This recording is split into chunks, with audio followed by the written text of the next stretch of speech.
Hello बच्चों, आप सब कैसे हैं? अच्छे हैं? Very good. बच्चों, आज हम लोगों का कंट्रोल एंड कोऑर्डिनेशन का थर्ड पीरियड है। आज हम लोग ब्रेन का स्ट्रक्चर, इसके डिफरेंट पार्ट्स के रोल देखेंगे और एंडोक्राइन सिस्टम। बच्चों, ब्रेन का स्ट्रक्चर ये देखिए, मैंने सिंपल सा बनाया अभी आपके सामने। इसके डिफरेंट पार्ट्स की लेबलिंग मैं कर रहा हूं, उसको आप देखना, ध्यान से समझना। ब्रेन को हम 3 पार्ट्स में डिवाइड कर रहे हैं। इसके स्ट्रक्चर को we are going to divide in 3 parts.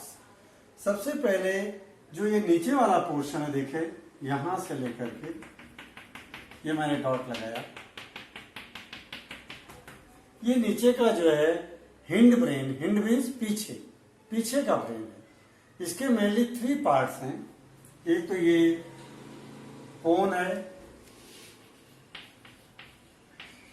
पोन, और ये मेडुला।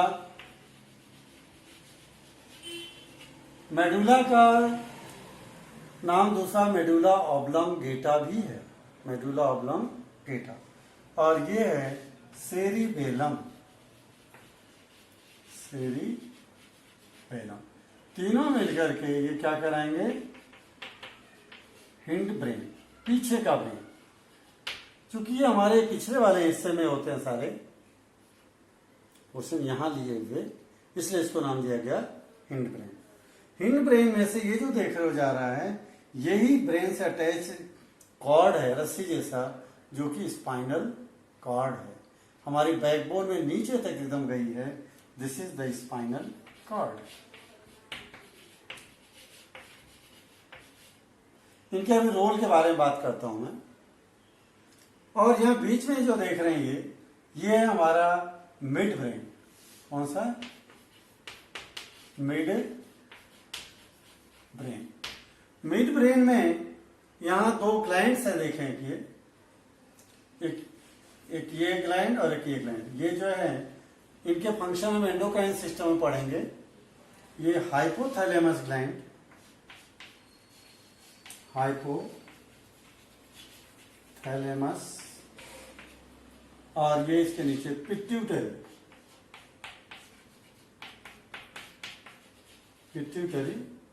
ग्लैंड। और ये जो पूरा देख रहे हैं आप, रूफ जैसा स्ट्रक्चर पूरा का पूरा, ये है बच्चों हमारा मेन ब्रेन, जो 4 ब्रेन कहलाता है। सबसे बड़ा हिस्सा इसी का है। This is known as cerebrum. क्या नाम इसका? सेरिब्रम। और पूरा ब्रेन आप देखें, इसके फंक्शन को भी लूंगा एक एक करके। सेरिब्रम एक्चुअल हमारे ब्रेन को अगर आप देखेंगे, खुली रहेगी जब खोपड़ी, तो इस तरह से 2 हिस्सों में, 2 छतरी के जैसे होते हैं, जैसे इस तरह से 2 हिस्से जोड़ करके बने रहते हैं। आपके सामने इसको बीच में से काट करके एक हिस्सा ये दिखाया गया है, ऐसा। ठीक है? ऐसा कैसा? ये बीच में से वर्टिकल सेक्शन है इसका, वर्टिकल सेक्शन है। 2 पोर्शन इसके हैं, एक पोर्शन अलग हो गया, एक पोर्शन इसके जैसा ये आपके बोर्ड पर दिख रहा है। इसमें जो है यहां नीचे, जो हम लेवलिंग बुक्स में नहीं रहती है, लेकिन नीचे 4 ब्रेन का एक हिस्सा और है, जिसको हम बोलते हैं cerebellum, sorry, olfactory lobe. Olfactory lobe, ये जो दोनों हैं, ऑल्फैक्टरी लोब और सेरिब्रम, ये मिलकर के 4 ब्रेन है बच्चों। 4 ब्रेन।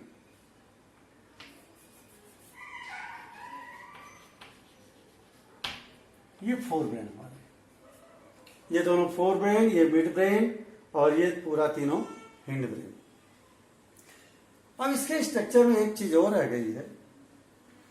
हमारा brain, our brain is the most important, most complex and most delicate part of our body. बहुत ही नाजुक पार्ट हमारा, इसमें भगवान ने इसको स्पेशल सुरक्षा प्रदान किया है। क्या स्पेशल सुरक्षा प्रदान किया देखें, ये जो हमारा देख रहे हैं ये बोन, ये पूरा देखो हड्डियां यहां से लेकर के पूरा ये खोपड़ा जो है इसको स्कल कहते हैं। इसमें ये हड्डी, ये हड्डी, ये हड्डी, ये हड्डी, ये सब आ गया स्कल में। स्कल का भी जो सिर का वाला हिस्सा ये वाला, दिस इज द क्रेनियम। क्या नाम इसका? Cranium. Cranium is bony box inside which brain is located. Cranium क्या है, यहां लिखता हूं मैं,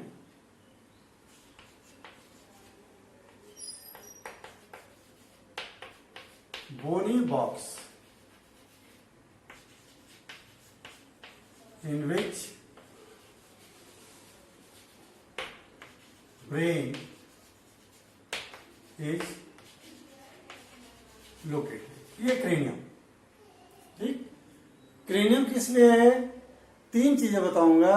हमारे ब्रेन को इंजुरी से बचाने के लिए, शॉक से बचाने के लिए। अगर मान लो एक्सीडेंट होता है, कोई मेमोरी लॉस हो गई, इसका मतलब अंदर वाला ब्रेन जो है वो हिल गया यानी वो डिस्टर्ब हो गया। तो वो हिले ना, डिस्टर्ब ना हो, जो शॉक है उसको एब्जॉर्ब करने के लिए जो भगवान ने व्यवस्था कर रखी है, उस व्यवस्था के बारे में सबसे पहले मैं बात कर रहा हूं। तो सबसे पहले बाउटर में कहा bony box known as cranium. Cranium के नीचे भगवान ने 3 लेयर मेम्ब्रेन की बनाई है, नोन एज मेनिंजेज। क्या नाम है? मेनिंजेज। वो देखिए मेनिंजेज यहां भी है, स्पाइनल कार्ड के चारों तरफ भी हैं। 3 लेयर है मेनिंजेज की। कितनी? 3 लेयर। इनका नाम है मेनिंजेज। 1 2 3, 3 लेयर्स। और ये जो तीनों लेयर है पूरे ब्रेन पे लिपटी रहती है इसे।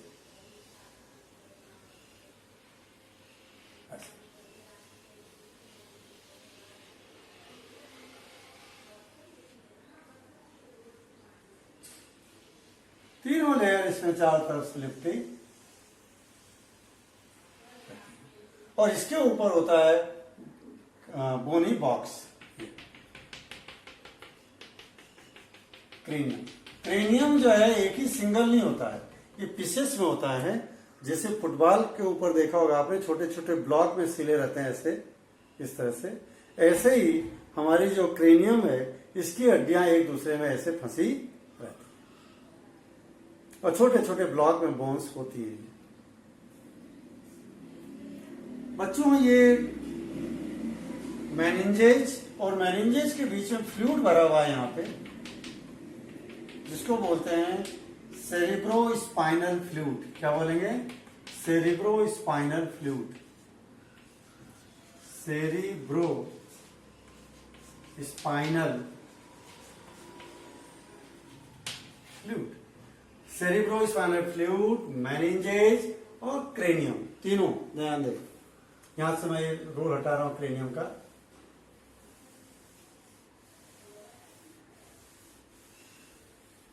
Cerebrospinal fluid, cranium number 1, number 2 और ये नंबर 3। 1 2 3 क्रेनियम यानी बोनी बॉक्स, और सेरिब्रोस्पाइनल फ्लूइड इन मेनिंजेस के बीच का भरा हुआ लिक्विड, और तीसरा ये 3 मेम्ब्रेन जो हैं मेनिंजेस। इन तीनों का रोल क्या है? They protect our brain from mechanical shock. They protect our brain from mechanical shock. जब भी चोट लगेगी, इंजुरी होगी, उस समय ये हमको मैकेनिकल शॉक से बचाएंगे। कौन कौन? क्रेनियम, सेरिब्रोस्पाइनल फ्लूइड और मेनिंजेस।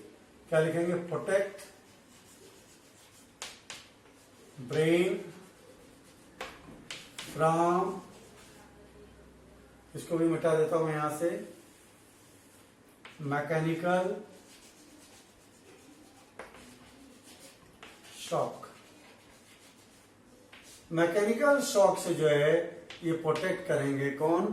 3 चीजें, क्रेनियम, मेनिंजेज, मेनिंजेज मतलब मेम्ब्रेन, और मेम्ब्रेन के बीच में बना हुआ फ्लूइड सेरिब्रो स्पाइनल फ्लूइड, तीनों मिलकर के हमारे ब्रेन को प्रोटेक्ट करेंगे किससे? From mechanical shock.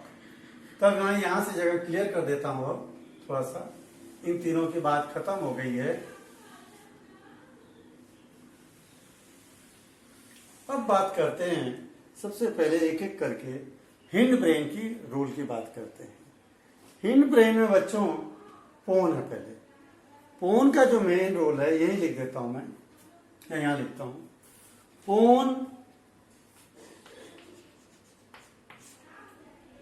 Regulate respiration, regulate respiration. हम लोगों के बॉडी में जो रेस्पिरेशन की प्रोसेस है केवल एक ही काम है पोन का, उसको रेगुलेट करना, उसको कंट्रोल करना। ये काम किसका? पोन का। दूसरा जो है cerebellum, cerebellum,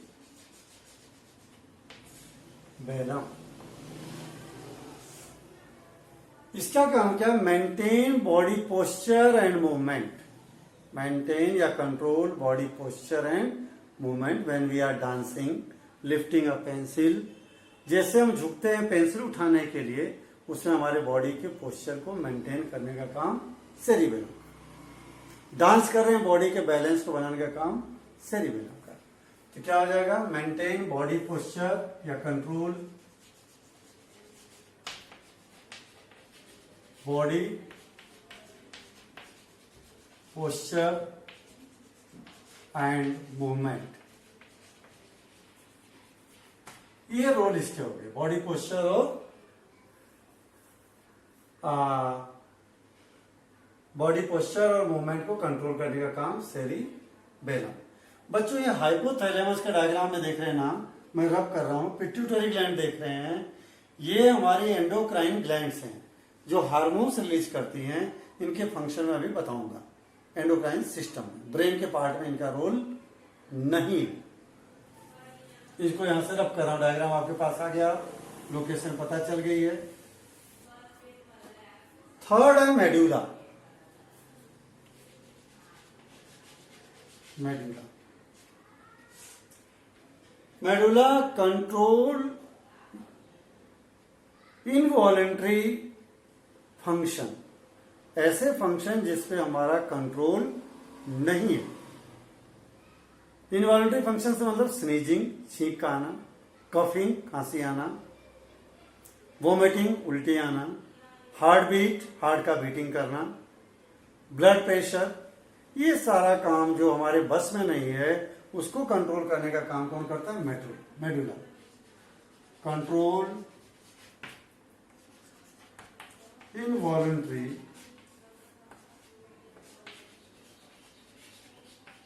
function like sneezing, coughing, vomiting,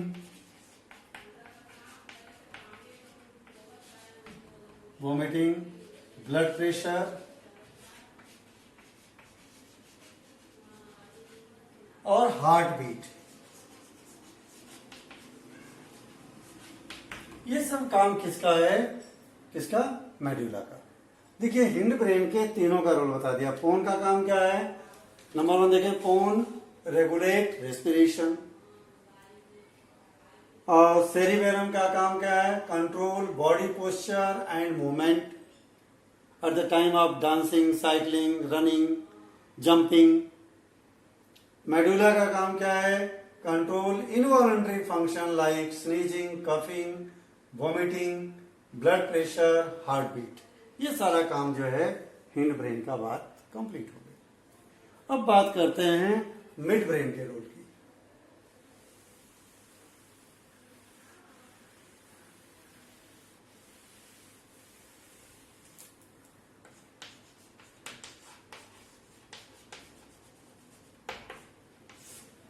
mid brain क्या करेगा? जिससे मान लो आपका दोस्त अचानक पत्थर फेंका आपकी तरफ, तो आप क्या करते हो? फट यूं कर लेते हो। इसका मतलब देखिए, आपने सोचा नहीं कि बॉडी को यूं करना पत्थर आते समय, अपने आप बिना सोचे और सडनली आपके ब्रेन ने एक्शन ले लिया। क्या एक्शन लिया? गर्दन को यूं कर लिया, यहाँ को, इसको भी, हाथ का कोई मूवमेंट नहीं हुआ, पैर का कोई मूवमेंट नहीं। तो जब अगर हेड, नेक और ट्रंक, ये ट्रंक मतलब मोटा हिस्सा हमारे बॉडी का, कमर से ऊपर का, गर्दन से नीचे का हिस्सा क्या बोलते हैं? ट्रंक। और ये नेक और ये हेड, इन तीनों से रिलेटेड अगर रिफ्लेक्स एक्शन है तो वो कौन कंट्रोल करेगा? Mid brain. मिड ब्रेन का रोल बच्चों, control reflex action related with head, neck and trunk. इनसे रिलेटेड रिफ्लेक्स एक्शन को भी ये कंट्रोल करता है। और एक रोल और ये है, हमारे प्यूपिल की साइज को भी कंट्रोल करता है। आंखों की, धूप में जाएंगे प्यूपिल की साइज को छोटा कर देगा, छाया में आएंगे प्यूपिल की साइज को बड़ा कर देगा। ये भी एक तरह का रिफ्लेक्स एक्शन है। Control size of pupil of our eye, ये इसका रोल हो गया मिड ब्रेन का। ये याद रखेंगे। मैंने रिफ्लेक्स एक्शन जो है, क्रेनियल रिफ्लेक्स एक्शन बोलते हैं इसको, जो हमारी स्पाइनल कार्ड रिफ्लेक्स एक्शन करती है कंट्रोल, हाथों का और पैरों का। रिफ्लेक्स एक्शन दो तरह के, जिसको स्पाइनल कार्ड कंट्रोल करे स्पाइनल रिफ्लेक्स एक्शन, जिसको ब्रेन कंट्रोल करे mid brain, that is the cranial reflex action. Cranial reflex action head, neck और ट्रंक को कंट्रोल करेगा, और स्पाइनल रिफ्लेक्स एक्शन हाथ और पैर का। अब बच्चों इसके फोर ब्रेन की बात करें। फोर ब्रेन में ऑल्फैक्टरी लोब और सेरिब्रम। ऑल्फैक्टरी लोब का काम क्या है, ध्यान दें, कंट्रोल रेस्पिरेशन या रेगुलेट रेस्पिरेशन। रेस्पिरेशन स्मेल, हमारी स्मेल जो है, किसी भी चीज की गंध आ रही है तो उसको सेंस कौन करता है? Olfactory lobe. ये फोर ब्रेन में नीचे होता, दिखाई नहीं देता पिक्चर में, फिर भी मैंने लेबलिंग किया है। ऑल्फैक्टरी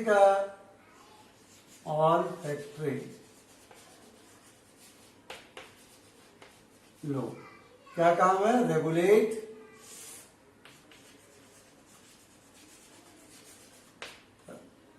स्मेल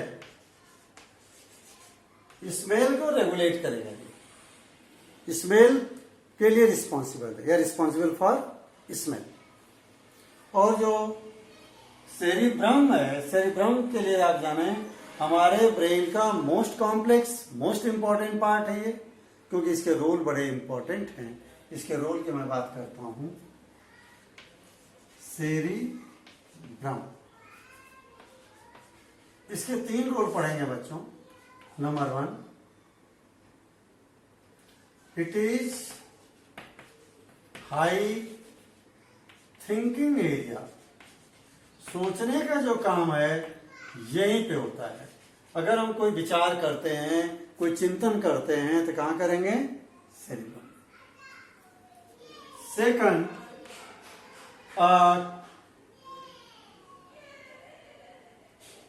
स्टोर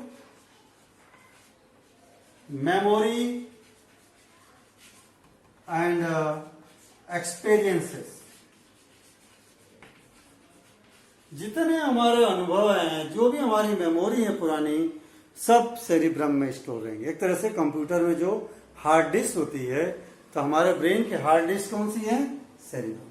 इसी में सारी मेमोरी, सारे फंक्शन स्टोर होते हैं।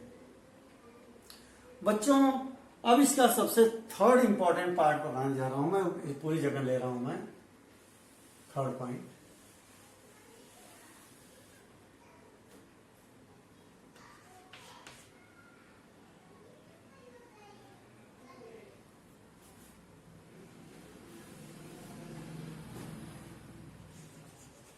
सेरिब्रम।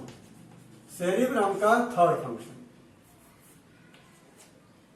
सेरिब्रम क्या करता है, जितने हमारे पांचों सेंसरी ऑर्गन हैं उनसे इंफॉर्मेशन लेगा, उसके अकॉर्डिंग डिसीजन लेगा और डिसीजन को जो है फॉरवर्ड करेगा किसको, इफेक्टर्स को, क्या करने के लिए, रिस्पांस देने के लिए। जैसे गुलाब का फूल देखा आपने तो किसने देखा, आंखों ने। तो यहाँ पे जो आंखें हमारी वो उस इंफॉर्मेशन को लेके ले जाके कहाँ देंगी, सेरिब्रम को, और सेरिब्रम उसके हिसाब से डिसीजन लेगा कि फूल तोड़ना है या नहीं तोड़ना है। तोड़ना है तो पैरों और हाथों को ऑर्डर देगा कि वहां जाओ और फूल को तोड़ो। थर्ड फंक्शन हो गया इसका, receive information from sensory organ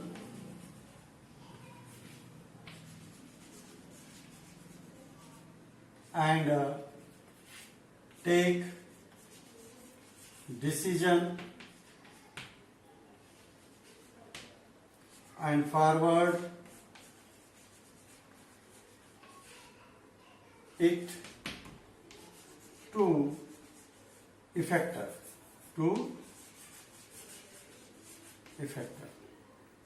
to give a response। बच्चों ये इसका मेन फंक्शन है। जितने सेंसरी ऑर्गन है, आईज है, नोज है, हमारा टंग है, ईयर है, स्किन है, सबसे इंफॉर्मेशन लेगा और उसके ऊपर डिसीजन लेगा और डिसीजन को फिर फॉरवर्ड करेगा किसको, इफेक्टर्स को, ताकि वो अपना एक्शन शो करें। इफेक्टर के दो एग्जांपल बताया था मैंने, मसल्स हमारी और glands, tearing gland, sweat gland, हमारे जो बॉडी में सैलिवरी ग्लैंड है। अगर मान लो मिठाई अच्छे से पड़ी है, आपके पसंद की है, लेकिन आपको खाने को नहीं मिल रही, आप देख रहे हो, तो आपकी स्वेट ग्लैंड क्या करेगी, ये सॉरी सैलिवरी ग्लैंड सलावा छोड़ेगी, मुंह में लार छोड़ेगी। तो ये भी क्या हुआ, रिफ्लेक्स एक्शन। तो ये सारा जो है काम जो है आपको बता दिया मैंने सेरिब्रम का, सभी पार्ट्स का रोल हो गया। अब इसमें दो पार्ट छूटे हैं, कौन से, हाइपोथैलेमस और पिट्यूटरी ग्लैंड। इसकी बात करते हैं। ये ब्रेन का पूरा स्ट्रक्चर हो गया और पूरा फंक्शन हो गया। फंक्शन बहुत इंपॉर्टेंट बच्चों, इसके एग्जाम में आते हैं। अब हम बात करने जा रहे हैं एंडोक्राइन ग्लैंड्स।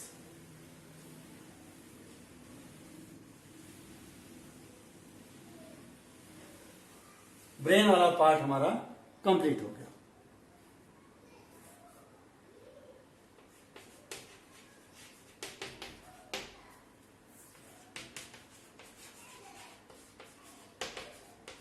एंडोक्राइन ग्लैंड्स,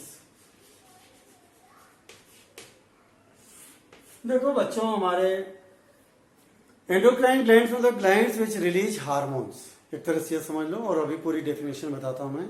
हमारे बॉडी में 3 तरह की ग्लैंड्स हैं। उनमें एक है एंडोक्राइन ग्लैंड, दूसरा एक्सोक्राइन ग्लैंड और तीसरा हेटेरोक्राइन ग्लैंड।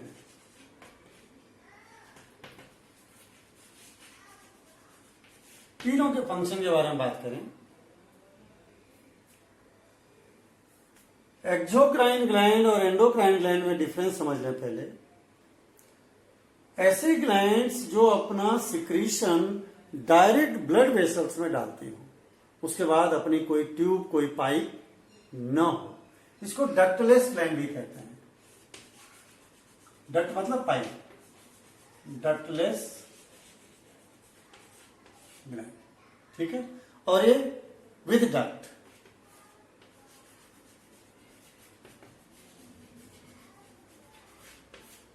मान लीजिए ग्लैंड मतलब थैली, पाउच, ग्लैंड्स का मतलब पाउच।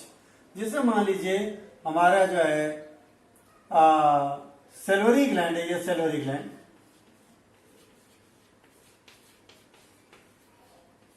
ये सैलरी ग्लैंड पाउच लाइक है। इसमें सीक्रेट क्या हो रहा है, यहाँ पे मान लीजिए थैली है, यहाँ सीक्रेट क्या हो रहा है, सलाइवा।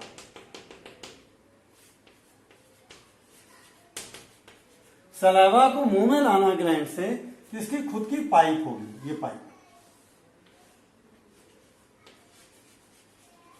डक्ट, डक्ट मतलब पाइप। तो पाइप के थ्रू जो है सलाइवा आएगा। ग्लैंड विच है duct is known as exocrine gland. Duct which है gland is known as exocrine gland, ये एक्सोक्राइन ग्लैंड।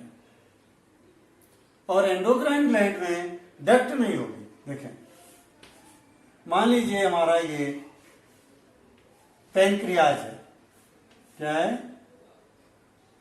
या थायराइड ग्लैंड को लेने के बाद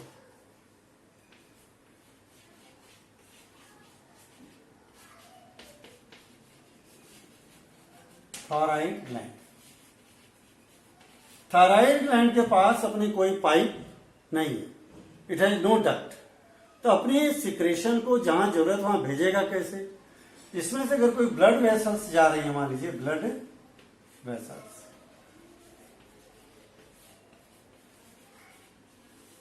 ये क्या करेगी, थायराइड ग्लैंड अपना सिक्रेशन, अपने हार्मोन को डायरेक्ट ब्लड वेसल्स में डाल देगी। It will pour the hormone in the blood vessel, और ब्लड के थ्रू जो है वो हार्मोन जहां जरूरत है वहां चला जाएगा। तो बच्चों दोनों में देखो, मैंने थोड़ा ऊपर नीचे कर दिया है, एरो का निशान लगा दिया है। जिसमें डक्ट है एक्सोक्राइन, जिसमें डक्ट नहीं है वो एंडोक्राइन। क्लियर है? तो एंडोक्राइन का एग्जांपल हो गया थायराइड ग्लैंड, और एक्सोक्राइन का ग्लैंड हो गया सैलिवरी ग्लैंड। क्या नाम है इसका? सलाइवा है तो सैलिवरी ग्लैंड।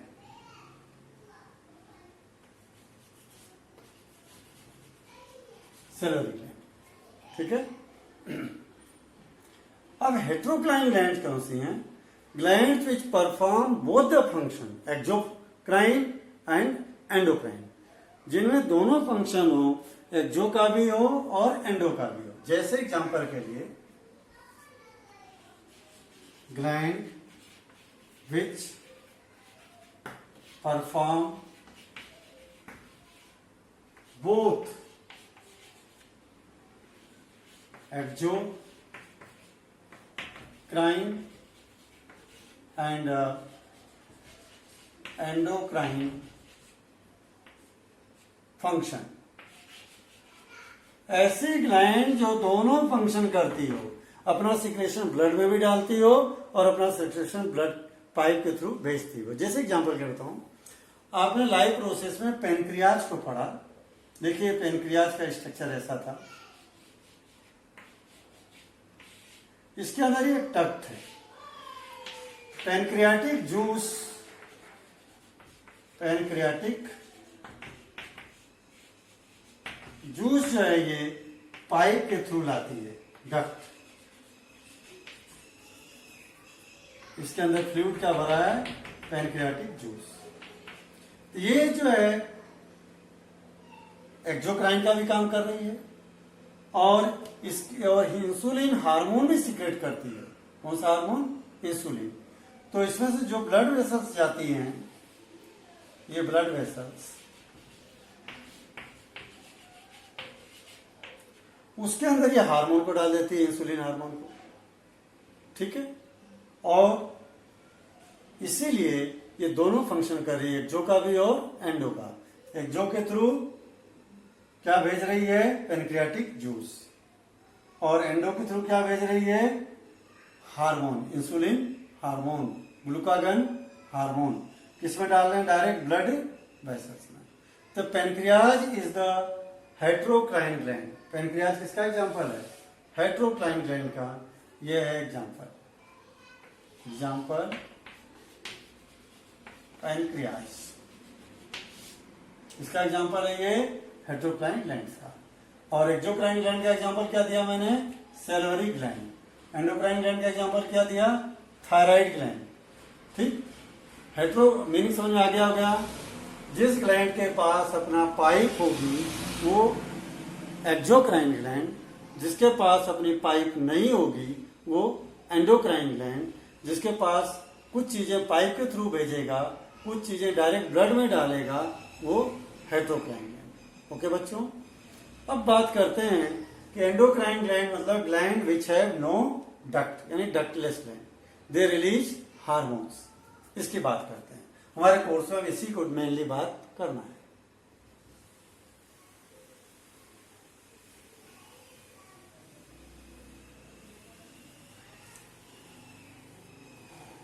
जरा इसकी डिफाइन लिख लें।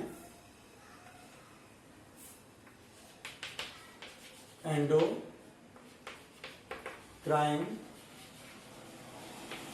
Gland, gland which have no duct, duct मतलब pipe, and release hormone is called endocrine gland. ये हार्मोन ही रिलीज करने का काम करते हैं। हार्मोन्स क्या है, फर्स्ट डे बताया था।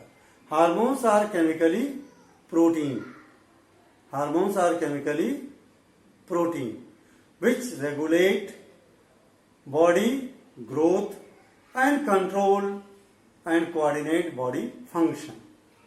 फिर से लिख लो हार्मोन्स की डिफाइन। हार्मोन क्या है, it is chemically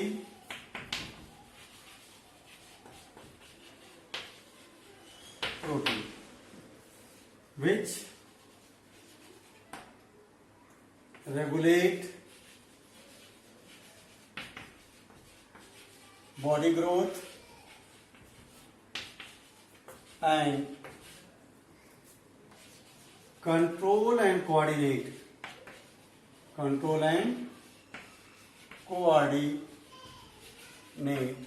body activity, body activity. ये सारा काम ये हार्मोन का करते हैं। अब हार्मोन्स के कैरेक्टर क्या में जरा देखें।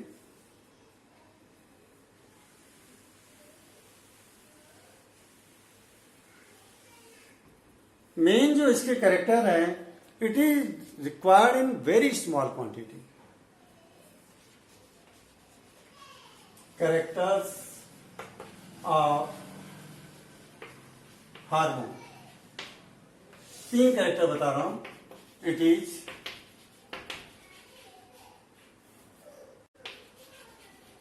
Required in very small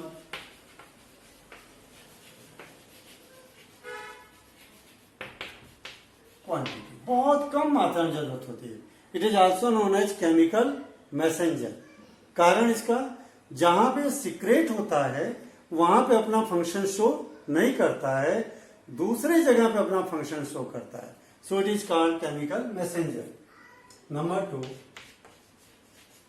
it shows its function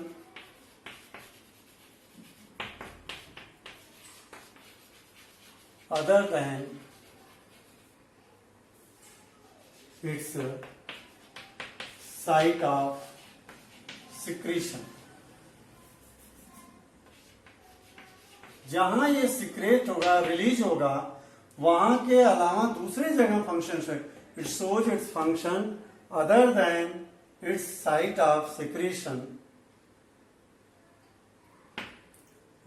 its function other than its site of function, that organ is called target organ। उसको हम क्या कहेंगे, जहां अपना फंक्शन शो करेगा उसको हम target organ. It shows its function other than it's site of secretion, जहां सिक्रेट होता है वहां के अलावा दूसरी जगह अपना फंक्शन शो करता है। That organ is called target organ. So it is known as,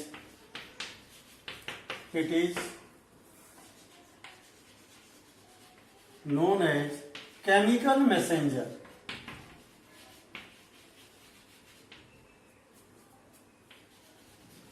chemical messenger क्यों कह रहे हैं? क्योंकि एक तरह का केमिकल है, अपनी इंफॉर्मेशन को जहां सीक्रेट हो रहा वहां से ले जाकर के दूसरी जगह दे रहा है। जैसे एग्जांपल के लिए अगर अपन देखें, फीमेल में ओवरी यहां नीचे होती है और जो हार्मोन रिलीज होता है उसका एक्शन जो है देखने को मिलता है उनके चेस्ट पे, ब्रेस्ट के फॉर्म में। जो मेमोरी ग्लैंड डेवलप होती है उनके चेस्ट पे, ब्रेस्ट के रूप में, वो क्या हो गया, चेस्ट क्या हो गया उनका टारगेट ऑर्गन। मेल में टेस्टिस उनके दोनों पैरों के बीच में होती है, हैंगिंग होती रहती है, वो रिलीज करती है हार्मोन टेस्टोस्टेरॉन। और उनका फंक्शन कहाँ दिखता है? मेल के चेहरे पे in the form of moustache and beard, दाढ़ी और मूछें जो उगती हैं टेस्टोस्टेरॉन के जैसे। तो फेस क्या हो गया? Target organ. क्लियर हो गया बच्चों? इनका थोड़ा अमाउंट कम होना और ज्यादा होना भी नुकसानदायक है। इट्स एक्सेस और लेस क्वांटिटी causes disease। इसकी मात्रा अगर ज्यादा हो गई या कम हो गई तो बीमारी कर देती है। जैसे अगर ज्यादा ग्रोथ हार्मोन्स हमारे बॉडी में ज्यादा हो गई तो आदमी बहुत विशाल काय हो जाएगा, अनसन लंबाई चौड़ाई बढ़ जाएगी, हड्डियां इधर उधर से निकल जाएंगी, उनको जायजेंटिज्म की बीमारी कहते हैं। जाइंट के जैसे हो जाएंगे, दैत्य का, उस बीमारी का बन गए जायजेंटिज्म। और कमी हो गई, जैसे इंसुलिन हार्मोन बॉडी में कम हो गया तो उससे बीमारी क्या हो जाएगी? डायबिटीज। कौन सी बीमारी? डायबिटीज। या ग्रोथ हार्मोन कम हो गया तो आदमी छोटा सा रह जाएगा, बौना रह जाएगा, ठीक है, डॉर्फिज्म की बीमारी हो जाएगी। तो अपन एक एक करके इनकी बात करते थे। ये 3 कैरेक्टर हो गया बच्चों। क्या हो गया? It is required in very small quantity, बहुत कम मात्रा में जरूरत होती है। दूसरा, it shows its function other than it's site of secretion, जहां ये सीक्रेट होता है उसके अलावा दूसरे जगह अपना ये फंक्शन शो करता है, इसलिए इसको हम केमिकल मैसेंजर के नाम से भी जानते हैं। और इट्स एक्सेस और लेस क्वांटिटी काजेज। बच्चों अब हम लोग देखते हैं कि कौन कौन सी हमारे बॉडी में ग्लैंड्स हैं, कौन से हार्मोन छोड़ती है, उनका फंक्शन क्या है। जो हमारे कोर्स में है हम उन्हीं की बात करेंगे।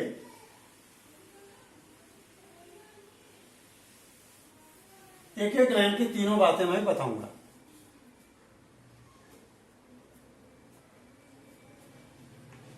ग्लैंड, हार्मोन और function.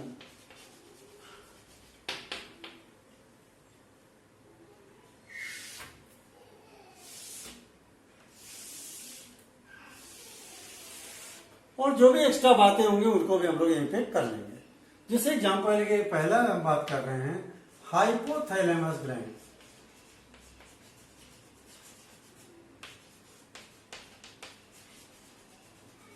Hypothalamus gland hormone release करती है, उसका नाम ही है रिलीजिंग हार्मोन।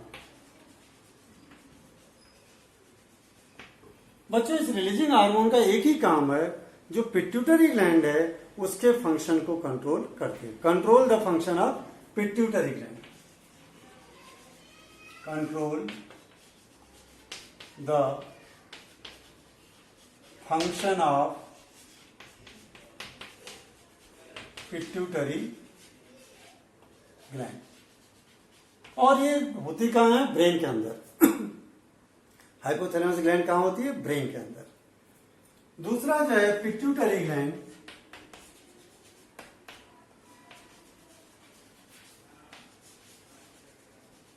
ये जो है हमारे, इससे तो ये पिट्यूटरी ग्लैंड बहुत सारे हार्मोन्स रिलीज करती है, जो हमारे जो दूसरी ग्लैंड हैं हर ग्लैंड के फंक्शन को हार्मोन कंट्रोल करते हैं। इसलिए पिट्यूटरी ग्लैंड को मास्टर ग्लैंड भी कहते हैं। कौन सी gland? Master gland. Because it control the function of all other gland, दूसरे सभी ग्लैंड के फंक्शन को कंट्रोल करती है, इसलिए इसको मास्टर ग्लैंड भी कहते हैं। लेकिन हमारे कोर्स में कौन सा हार्मोन है? Growth hormone. ग्रोथ हार्मोन जो है कौन देगा? Pituitary gland. तो क्या काम करेंगे? Control body growth, body growth का काम करेंगे, ठीक। और एक्सेस अगर ग्रोथ हार्मोन हो गया, it will cause gigantism disease. Excess amount can cause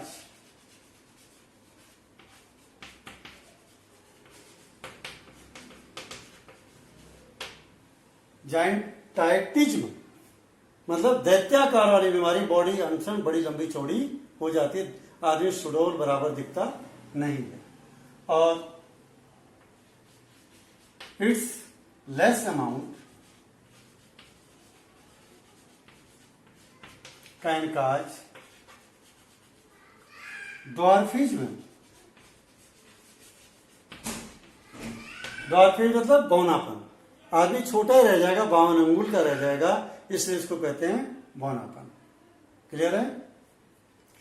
और this gland is known as master gland because it control the function of all other gland.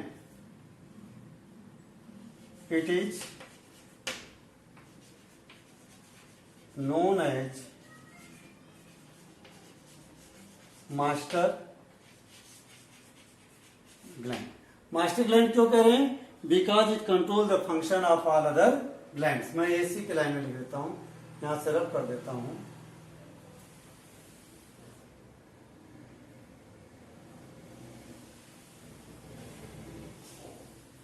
It is known as master gland because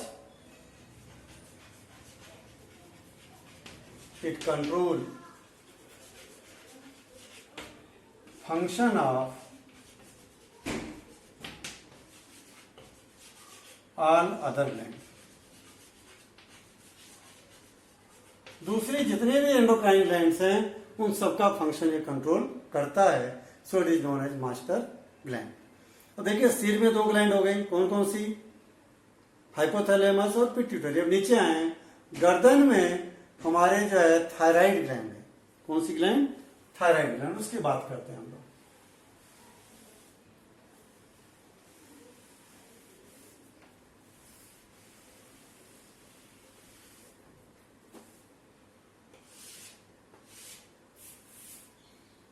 third,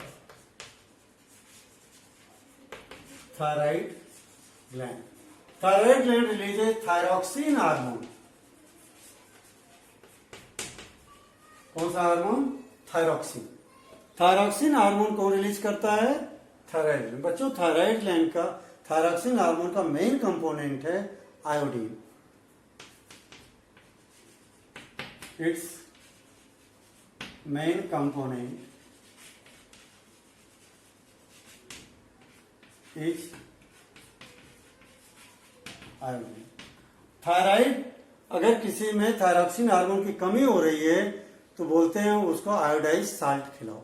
iodise salt से मतलब है उसको iodine मिलेगा तो thyroxine hormone proper मात्रा में release होगा।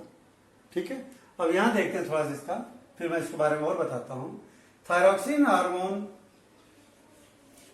It regulate metabolism. Metabolism मतलब केमिकल रिएक्शन। मेटाबॉलिज्म मतलब chemical reaction. Metabolism related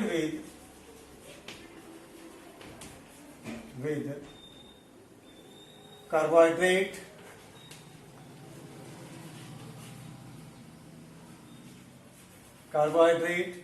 fat and protein.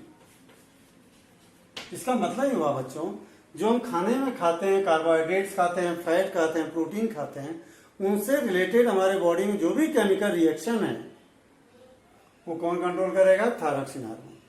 अगर ये थायरॉक्सिन हार्मोन प्रॉपर मात्रा में हमारे बॉडी में नहीं है तो क्या होगा? इनका जो है पाचन, इनका जो यूज हमारी बॉडी प्रॉपर रूप से करेगी नहीं। या तो आदमी बिल्कुल सूख जाएगा, हड्डी हड्डी जैसा हो जाएगा, या आदमी बहुत फैटी हो जाएगा, ओबेस हो जाएगा। तो दोनों बीमारियां हो सकती है। वजन बढ़ता है जिनका, बोलते हैं थायराइड है। थायराइड का मतलब थायरॉक्सिन हार्मोन की मात्रा इम्बैलेंस हो गई है। ठीक, तो अगर जो है थायरॉक्सिन हार्मोन की कमी हो रही है बॉडी में, it can cause disease goitre.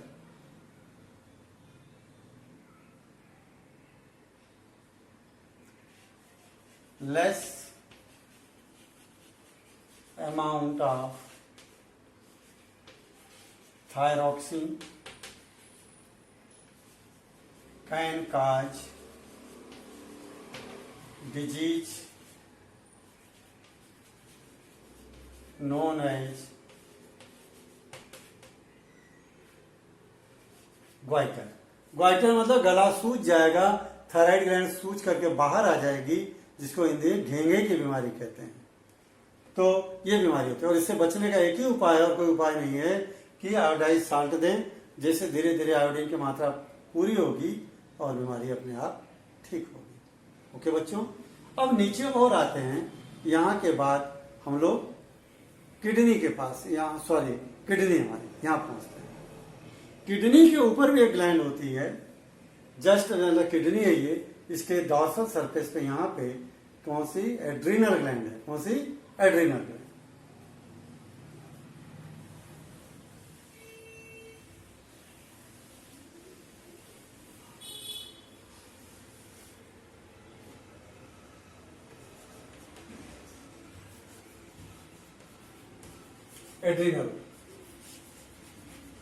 Adrenal gland का काम क्या है? कि सीक्रेट एड्रेनल हार्मोन।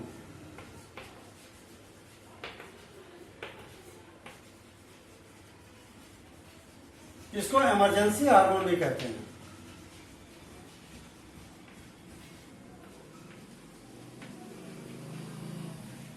कारण क्या है इसका? यह हार्मोन तब सीक्रेट होता है हम बहुत गुस्से में हो, एंजाइटी में हो, या बहुत ही डिप्रेशन में हो, कहीं हमको डर लग रहा है, कोई सांप देख लिया, हमें पसीना पसीना हो रहे हैं हम लोग, तो यही हार्मोन जो है सीक्रेट करके हमको अलर्ट करता है सिचुएशन से कि आप इस सिचुएशन से दूर हो जाइए, बाहर निकल आइए। ठीक है, यानी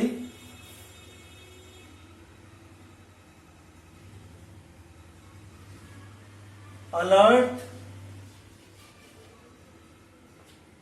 us from situation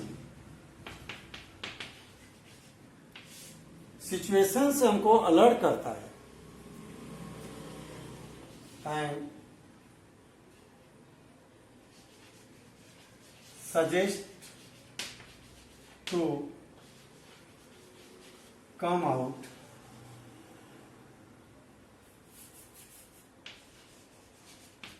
from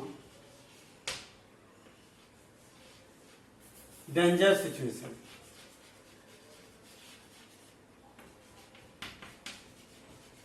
danger situation से बाहर आने के लिए हमको अलर्ट करता, बाहर आने के लिए कहता है। जिससे स्नेक हो गया तो दूर भाग जाओ, गुस्सा आ रहा है तो गुस्सा मत करो। ठीक है, और कोई प्रॉब्लम हो रही है तो आपको पसीना पसीना छोड़ेगा ये। यानी इसका काम है alert us from situation and suggest to come out from danger situation। It is responsible for the anxiety, गुस्से के लिए भी रिस्पॉन्सिबल है, और एंग्री, रिस्पॉन्सिबल फॉर एंग्रीनेस, गुस्से के लिए जो है रिस्पॉन्सिबल है। बच्चों, अब इसके बाद में बात करते हैं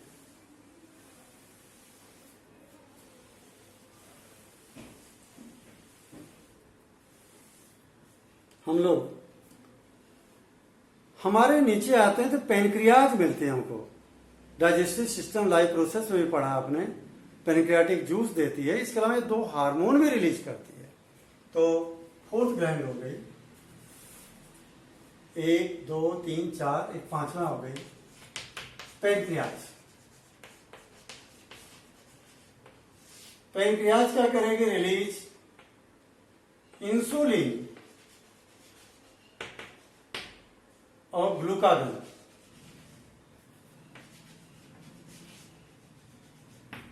इंसुलिन क्या करेगा? Lower down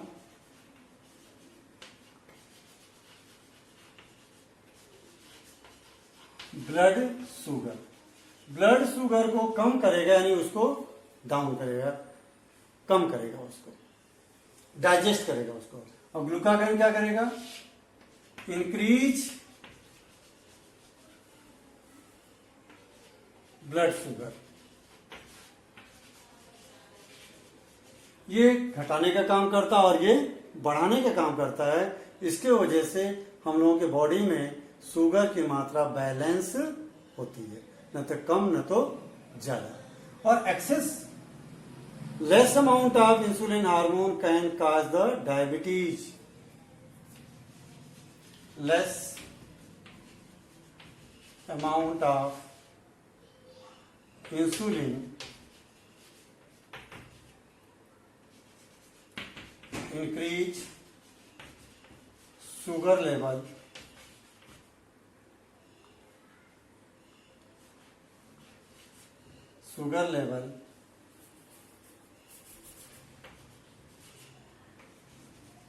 in our blood.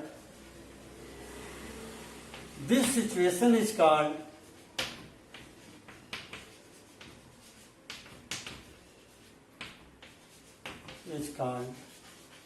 Diabetes. इस सिचुएशन को हम क्या बोलेंगे? डायबिटीज। डायबिटीज होने वाले पेशेंट को क्या होगा? अगर चोट लग गई है तो जो घाव है वो जल्दी हीलिंग नहीं होगी, आंखों की रोशनी जल्दी जल्दी कम होगी और कई थकान जल्दी होगी, चक्कर आएंगे उसको।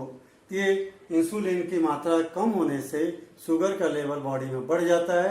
उस स्टेट को हम बोलते हैं क्या चीज? Diabetes. Less amount of insulin increase sugar level in our blood, this situation is called diabetes. बच्चों, इसके बाद हम लोग मेल के अंदर हम बात करें, नीचे आते हैं और हम लोग हमारे बॉडी में टेस्टिस हार्मोन है। कौन सा? Testis.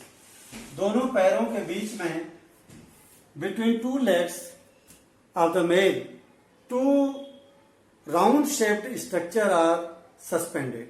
These structure are known as testis. Testis releases hormone known as testosterone.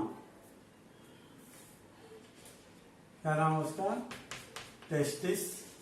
Testis कौन सा हार्मोन रिलीज करेगी? Testosterone.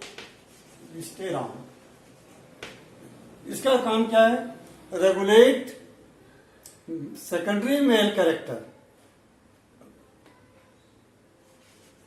Regulate secondary male character, like change in voice,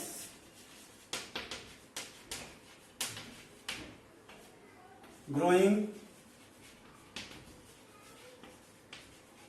mustache and beard,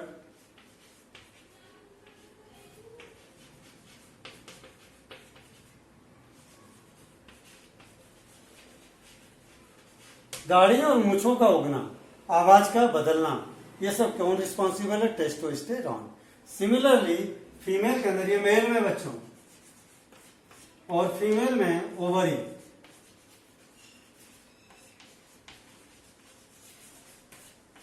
releases oestrogen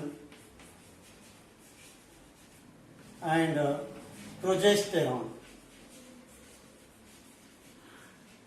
ये दो hormone release करती है। ये भी female में सेकेंडरी कैरेक्टर को रेगुलेट करती है। Regulate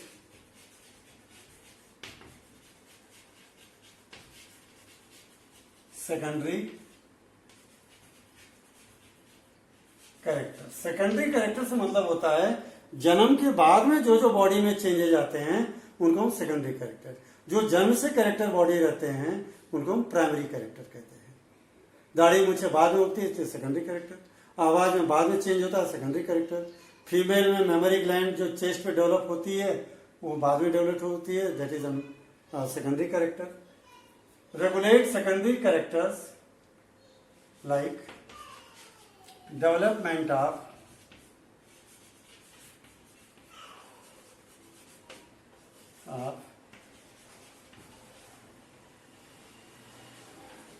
memory gland,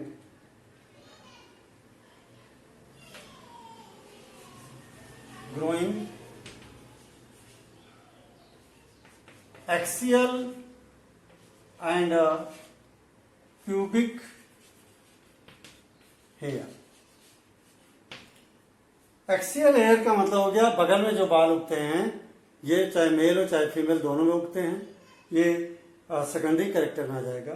pubic hair मतलब hairs growing near the genital organ, near the sex organ, जिसको प्राइवेट ऑर्गन कहते हैं, उसके आसपास अगर हेयर्स ग्रो हो रहे हैं that is the pubic hair. Clear? ये सब सेकेंडरी कैरेक्टर में आ जाते हैं, इनके लिए यही हार्मोन रिस्पॉन्सिबल होते हैं। बस इस चैप्टर का लास्ट टॉपिक बच्चों लोगों का बचता है फीडबैक मैकेनिज्म।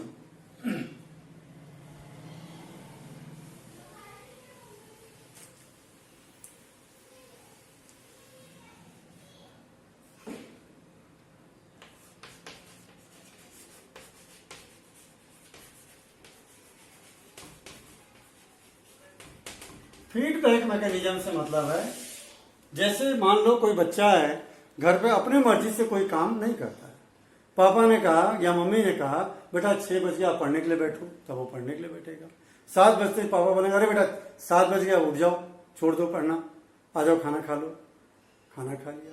शाम के सुबह 8 बज रही है, अरे अब तो आप गेम खेलने जाओ, तब गेम खेलने जाएगा। यानी जितना उसको कहा जाएगा उतना काम वो करेगा, अदरवाइज वो काम नहीं करेगा। पीछे से उसको फीडबैक मिलेगा तब वो काम करेगा। Same in the same way our endocrine gland also do the function on the basis of feedback mechanism। इन्हीं की जो सेल्स हैं जब वो कहेंगे कि हार्मोन्स कितने अमाउंट में कब रिलीज करना है, तब वो उतने अमाउंट में उतना हार्मोन रिलीज करेगी।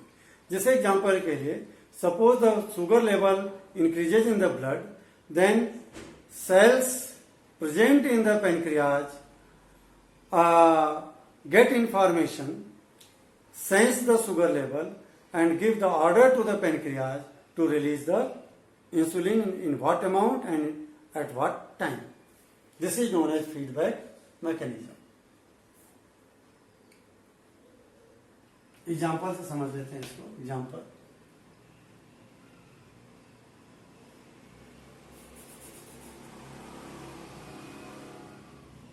Control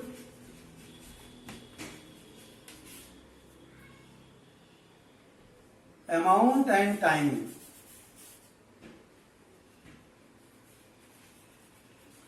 amount and timing of hormone releasing by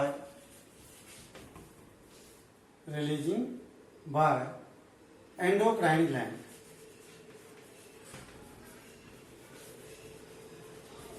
Control amount and timing of hormone releasing by endocrine gland is called feedback mechanism।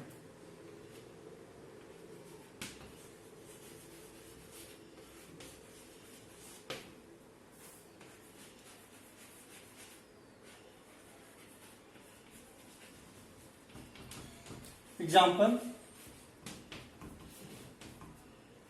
if there is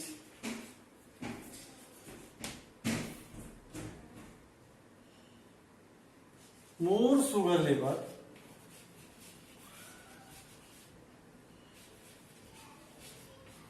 in blood, then cell of pancreas, cell of pancreas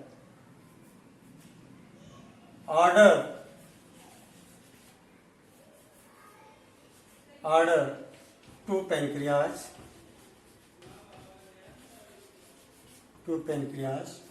to release, मैं ऊपर लिखता हूं,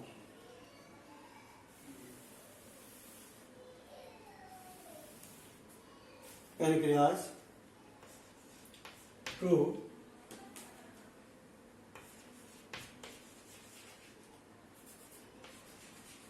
release insulin in what amount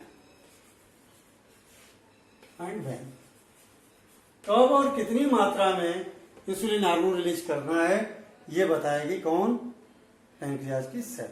कब, जब उसकी मात्रा कम हो जाती है इंसुलिन की ब्लड में तब। If there is more sugar level in blood then cell of pancreas order to release insulin in what amount and when, कितने मात्रा में और कब रिलीज करना है उसकी सेल उसको बताएगी। Then pancreas will release the insulin, then pancreas will release insulin in right amount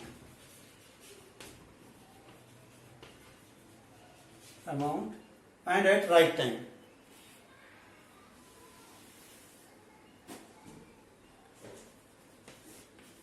At